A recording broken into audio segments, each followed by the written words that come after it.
Le SUTR a de l'état intermédiaire traduction chinoise.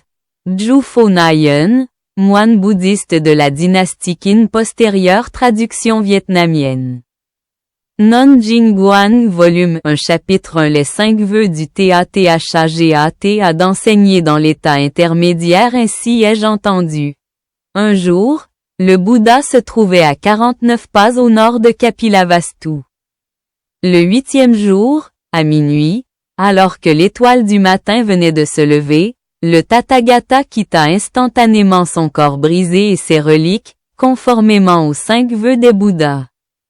À la naissance du Bouddha, les 6 directions du ciel et de la terre tremblèrent, et les Bouddhas des 10 directions vinrent à son secours. Tel est le premier vœu. Que signifie le tremblement des 6 directions?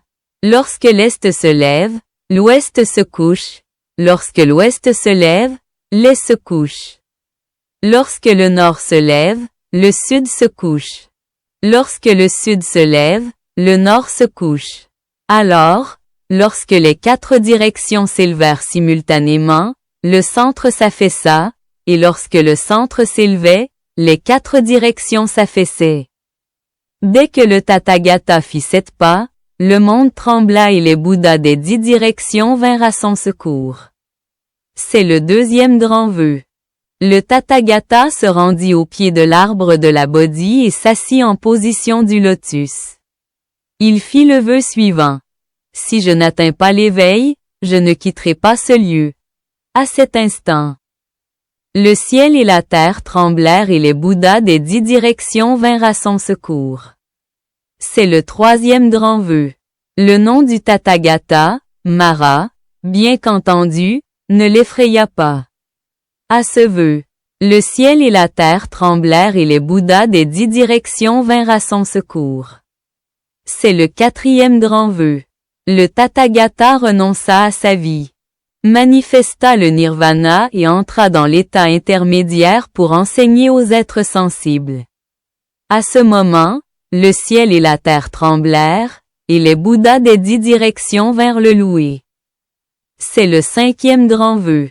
Le Tathagata quitta sa vie et manifesta le nirvana, entrant dans l'état intermédiaire pour enseigner aux êtres sensibles. À ce moment, le ciel et la terre tremblèrent. Et les Bouddhas des 10 directions vinrent le louer. C'est le 5e grand vœu. Alors, le Bouddha entra dans le samadhi de la flamme ardente, permettant à tous les êtres des 3 royaumes, Dieu, Dragon, Esprit, Asura, Chandalas, Gandharvas, Garuda, Komvandas, Pudanas, humains et non-humains, de voir le Tathagata assis sur une précieuse fleur de lotus. Alors, le Bouddha se tourna vers les reliques et récita un verset, « Pendant d'innombrables éons, cette semence terrestre vous a nourri. Maintenant, je vous dis adieu, joyeux comme un serpent qui mue. Dans le cycle des naissances et des morts, tu es partout. Tu es temporairement libéré de ce corps et tu aspires au nirvana. Ton pouvoir divin pénètre le monde terrestre. Comment pourrais-tu ne pas être sauvé? Hélas, la souffrance de la séparation. La vie et la mort sont inextricablement liées. La puissance majestueuse des Bouddhas se déploie en d'innombrables lieux pour te sauver. Lorsque le Bouddha eut fini de prononcer ce verset, 84 000 milliards de rayons de lumière émanèrent de la plante de ses pieds jusqu'à sa tête, illuminant les 3000 grands univers et atteignant même le royaume du vide. Tous les êtres de ce royaume virent la lumière, certains la recherchèrent, tandis que d'autres furent envoyés par les Bouddhas dans le monde de Sava. À ce moment-là, le Bouddha médita intérieurement. Cet état d'existence intermédiaire est extrêmement subtil, et seul le Bouddha lui-même peut le percevoir. Même les êtres aux différents stades d'apprentissage, du 1er au 9e, ne peuvent voir ce royaume. J'utilise alors le pouvoir divin du Bouddha pour entrer dans le samadhi de l'illumination, permettant ainsi aux 4 assemblées, moines, nonnes, laïcs et laïcs, de contempler cette forme subtile. À cet instant, le Bouddha entra dans le samadhi sans obstacle. Le Bouddha contempla les êtres sensibles dans le royaume du vide. Leur naissance et leur mort, conformément aux préceptes observés par les Bouddhas. Dans le silence du vide, il contempla les pensées impures. Les 170 souffrances enracinées dans les causes et les conditions, et les 12 naissances et morts qui lient les êtres sensibles. À ce moment, le Bouddha récita un verset, « Maintenant, entrant dans le subtil et le merveilleux, l'état intermédiaire d'existence est extrêmement subtil, transformant les êtres sensibles, plus encore qu'Ajambodhvaipiye. La forme permanente, sans attachement, la forme de félicité le vide infini, établissant le fondement de la vertu, le détachement du monde, sans désir, originaire d'innombrables éons. Sauvant ceux qui sont difficiles à sauver, combien plus difficile est l'état intermédiaire d'existence. Maintenant, ma plus grande aspiration est, sans trouble, sans souillure. La racine de la vertu de Bodhi, le dharma de la conduite parfaite. Ayant fini de réciter ce verset, le Bouddha émit une lumière rayonnante de la mèche blanche entre ses sourcils, illuminant d'innombrables mondes à l'est, au sud, à l'ouest et au nord. Puis, il rassembla la lumière, et elle fit 7 fois le tour du Bouddha avant de pénétrer dans sa protubérance crânienne. Alors, le Bodhisattva Maitreya se leva, ajusta sa robe pour dégager son épaule droite, s'agenouilla, joignit les mains sur sa poitrine et s'adressa au Bouddha. « Excellent, Seigneur Bouddha. Nul n'a jamais rien vu ni entendu de tel. Les êtres du bardo ont des formes physiques très subtiles, leur durée de vie est variable. Leur nourriture et leurs boissons sont bonnes ou mauvaises. Nous souhaitons en savoir plus. » Le Bouddha répondit. « Écoute attentivement et réfléchis bien. Je vais te l'expliquer clairement. » Quoi, Maitreya, dans le royaume de Jambodhvaipiye, à la naissance d'un enfant, quelle quantité de lait la mère utilise-t-elle pour l'allaiter jusqu'à l'âge de 3 ans? Maitreya répondit. 180 boisseaux de lait. De plus, dans le ventre de leur mère, ils sont nourris par son sang. Dans le royaume oriental de Bouddha Dan, un bébé boit jusqu'à 1800 mesures de lait de la naissance à l'âge de 3 ans.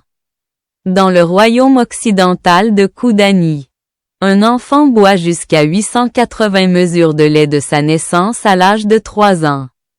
Dans le royaume septentrional du Danyi, un bébé, dès sa naissance, sait s'asseoir. Et de nombreux passants lui mettent le bout des doigts dans la bouche pour le nourrir. Après 7 jours, le bébé grandit, et dans ce royaume, il n'y a pas de lait. Si bien que les êtres intermédiaires se nourrissent du vent. La durée de vie des êtres du royaume de Jambodhvaipiye est de 100 ans. Dans le royaume oriental de Purvevidivra, elle est de 500 ans. Dans le royaume occidental de Kosani, elle est de 250 ans, et dans le royaume d'Uttarakuru, elle est de 1000 ans. La durée de vie de l'état intermédiaire, Bardo, n'est que de 7 jours. Le visage humain à Jambodhvaipiye est large en haut et étroit en bas, en forme de poire. À Purvevidivra, il est rond. À Kosani, il est étroit en haut et large en bas, et à Uttarakuru, il est carré.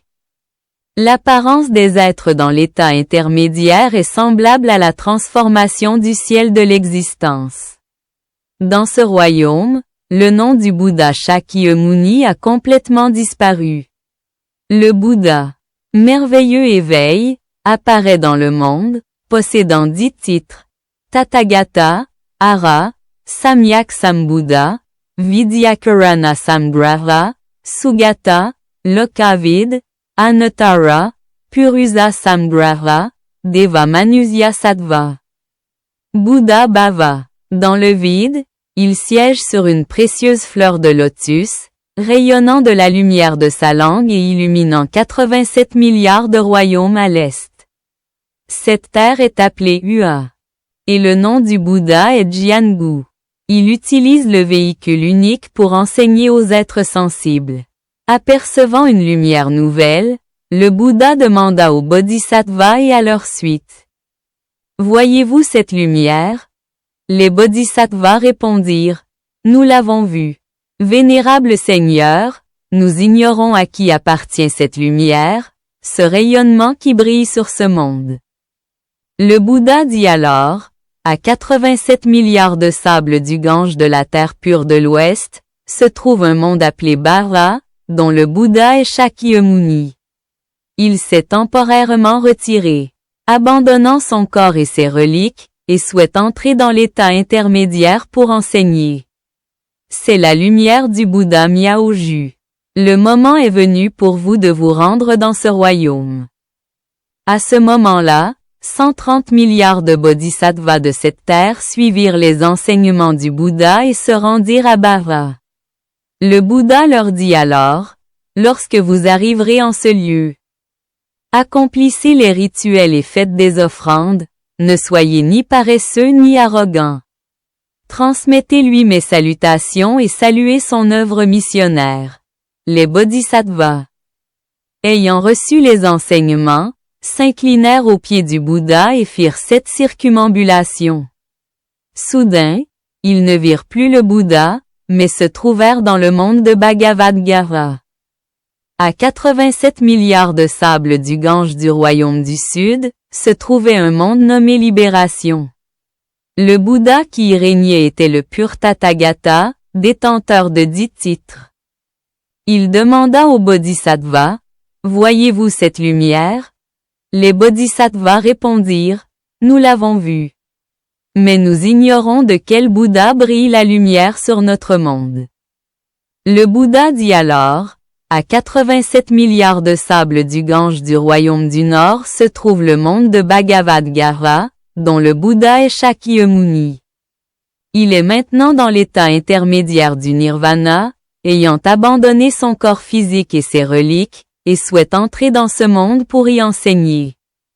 Telle est la lumière du Tathagata de l'éveil merveilleux. Le moment est venu pour vous de vous rendre dans ce monde. À ce moment-là, 130 milliards de bodhisattvas du royaume de la libération obéirent à cet enseignement et se rendirent dans le monde de Bhagavad Gita. Le Bouddha leur donna ces instructions. Lorsque vous arriverez dans ce royaume, approchez-vous de lui et faites-lui des offrandes. Ne soyez ni paresseux ni arrogants. Transmettez mes salutations au Bouddha de l'éveil merveilleux et à son œuvre missionnaire. Le bodhisattva obéit, puis s'inclina 7 fois à droite aux pieds du Bouddha. Soudain, le Bouddha disparut et ils arrivèrent dans le monde de Bhagavatara. À 87 milliards de sables du Gange du royaume du Nord, se trouvait un monde nommé Lapis-Lazuli. Le Bouddha qui y régnait était appelé le Bouddha du son du tonnerre et possédait 10 titres. Il dit aux bodhisattvas, « Voyez-vous cette lumière ?» Les bodhisattvas répondirent, « Nous l'avons vue. Mais nous ignorons de quel Bouddha brille la lumière sur ce monde. » Le Bouddha dit, « À 87 milliards de grains de sable du Gange de ce royaume du Sud se trouve un monde appelé Bhagava. Le Bouddha qui y réside est Shakyamuni, qui a atteint le Nirvana, sacrifiant son corps et ses reliques, et souhaite entrer dans l'état intermédiaire pour enseigner. C'est la lumière du Bouddha de l'éveil merveilleux. Le moment est venu pour vous d'y aller. » Aussitôt, 130 milliards de bodhisattvas du royaume de Lapis-Lazuli, obéissant aux instructions du Bouddha, se rendirent dans le monde de Bhagavatara. Le Bouddha leur dit, « Lorsque vous irez dans ce royaume pour faire des offrandes, ne soyez ni paresseux ni arrogants. Veuillez transmettre mes salutations au Bouddha, le Tathagata de l'éveil merveilleux, concernant sa santé et son œuvre missionnaire. » À ces mots, les bodhisattvas s'inclinèrent 7 fois à droite aux pieds du Bouddha. Soudain, le Bouddha disparut et ils étaient arrivés dans le monde de Bala. À 87 milliards de sable du Gange au nord-est, se trouve un monde appelé le vide pur, où le Bouddha se nomme Akasagarbha. Possède 10 titres et compte 130 milliards de bodhisattvas. À 87 milliards de sable du Gange au sud-est, se trouve un monde appelé le Soleil flamboyant, où le Bouddha se nomme Vairocana Tathagata, possède 10 titres et compte 130 milliards de bodhisattvas. À 87 milliards de sable du Gange au sud-ouest, se trouve un monde appelé le ciel étoilé, où le Bouddha se nomme Clair de lune Tathagata, possède 10 titres et compte 130 milliards de bodhisattvas. À 87 milliards de sable du Gange au nord-ouest, se trouve un monde appelé le destructeur de démons, dont le Bouddha se nomme le vaillant dompteur Tathagata. Possède les 10 titres et compte 130 milliards de bodhisattvas. À 87 milliards de sable du Gange du royaume supérieur, se trouve un monde appelé le royaume de l'accumulation océanique, dont le Bouddha est appelé le suprême et merveilleux Tathagata, possédant les 10 titres, et qui compte 130 milliards de bodhisattvas. À 87 milliards de grains de sable du Gange du royaume inférieur se trouve un monde nommé Tongdao, dont le Bouddha est appelé Wu-Wei Tathagata, Ara, Samyak Sambuddha, Vidyakarana Samgrara, Sugata, Lokavid, Anatara, Purusa Samgrara, Deva Manusya Samadhi, Bhagavan Bouddha. Il dit aux bodhisattvas, « Voyez-vous cette lumière ?» Les bodhisattvas répondirent, « Nous l'avons vue, mais nous ne savons pas à qui elle appartient. » L'autre Bouddha dit alors, « À 87 milliards de grains de sable du Gange du royaume supérieur se trouve un monde nommé Bhava. Le Bouddha nommé Shakyamuni sacrifie actuellement son corps et ses reliques pour atteindre l'état intermédiaire et enseigner. C'est la lumière du Tathagata à l'éveil merveilleux. Le moment est venu pour vous d'y aller. 130 milliards de bodhisattvas, venus du royaume du Bouddha et obéissant à ses paroles, se rendirent dans le monde de Bata.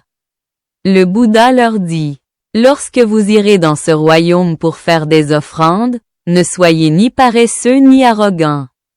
Transmettez mes salutations au Bouddha de l'éveil merveilleux et à son œuvre missionnaire. » À ces mots, les bodhisattvas s'inclinèrent 7 fois vers la droite aux pieds du Bouddha. Soudain, le Bouddha disparut et ils étaient arrivés dans le monde de Bata. Les bodhisattvas rendirent alors hommage au Bouddha de l'éveil merveilleux. Après la cérémonie, chacun s'assit face à une direction différente. À ce moment-là, le Bouddha de l'éveil merveilleux tira la langue, longue et large, belle comme une fleur de lotus, rouge comme une fleur d'usa, de part et d'autre de ses oreilles. Il dit, « Pendant d'innombrables éons, j'ai pratiqué une conduite pure, sans mensonge. Les êtres sensibles que j'ai sauvés ont achevé leur lien karmique, tels des corps abandonnés dans un champ désolé. À présent, je crée de nouveaux liens et j'établis la première pratique. Ici, des bodhisattvas ont établi de puissantes pratiques, d'autres commencent à peine. Et 4 groupes d'êtres n'ont jamais établi de pratique. Ils sont guidés par la puissance majestueuse du Bouddha, permettant à la grande assemblée de connaître le passé, le futur et le présent. Le dharma des Bouddhas est rare et insondable. » Après avoir dit cela, le Bouddha récita les versets suivants. Ceux qui ont vécu dans l'ignorance pendant de nombreuses vies n'entrent pas dans le dharma de la pureté, errant dans les 5 royaumes, souillés et dépourvus de pure conduite. Bien que je sois dans ce royaume, j'ai complètement éradiqué les 5 désirs et les 5 souffrances. Quelle grâce que mon vœu d'antan soit accompli aujourd'hui. Comme un homme qui crache, comment un sage pourrait-il boire? J'ai cultivé la pure conduite d'un Bouddha pendant d'innombrables éons, abandonnant mon corps pour en recevoir un autre. Non pas 1 ou 2 éons, Mais si quelqu'un à l'esprit clair trace mes reliques sur le sol, il verra encore mon image. Ceux qui ne sont pas libérés, les longues nuits de la naissance et de la mort se poursuivent. Vivant dans l'ignorance des 5 royaumes, leur chemin vers l'anéantissement n'étant plus là. Ils cherchent le Bouddha pour atteindre le nirvana. Dans le passé, j'étais appelé Shakyamuni. Mes reliques ont été transmises de génération en génération. Maintenant, j'entre dans le royaume de la vacuité, l'état intermédiaire, pour libérer tous les êtres. Lorsque le Bouddha récita ces versets, 84 000 êtres Nayuta furent là de la naissance et de la mort et aspirèrent à l'éveil suprême. 70 milliards d'êtres, leurs souillures purifiées, atteignirent le regard pur du Dharma. Les 70 millions de bodhisattvas du royaume des démons se levèrent de leur siège, ajustèrent leurs robes, joignirent les mains et se retirèrent.